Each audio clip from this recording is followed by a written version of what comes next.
Mange Kimambi aliweka wazi ya kwamba alifanya surgery, kwa hiyo ukimya ambao Watanzania walikuwa nauona ulikuwa ni ukimya kweli ambao sio wa kawaida, lakini tumeweza kushangazwa kuona tena ukimya huo umerejea tena na kuwa ni ghafla sana kwa Mange Kimambi. Tukiangalia mara mwisho ya Maria Sarungi kumposti Mange Kimambi ilikuwa ni majuzi, ambapo kila mmoja aliweza kumsikiliza akiwa anazungumza kwamba Chama cha Demokrasia na Maendeleo kina mpango wa kufanya maandamano, hivyo alikuwa anawapa ushauri na maoni kwa upande wake. Lakini tufahamu tu ya kwamba sasa hivi Mange Kimambi amekuwa ni mtu ambaye Watanzania wengi sana wanampuuza na kutotaka kumfuatisha kile ambacho anakizungumza.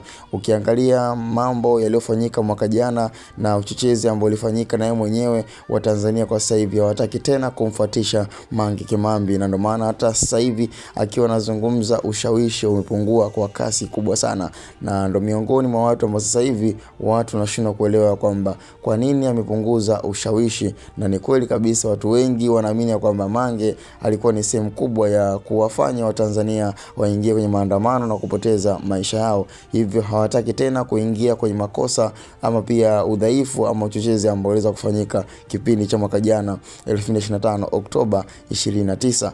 Kwa hiyo cha msingi tukutane kwenye upande wa comment. Hapa ni Bongo Umbea TV.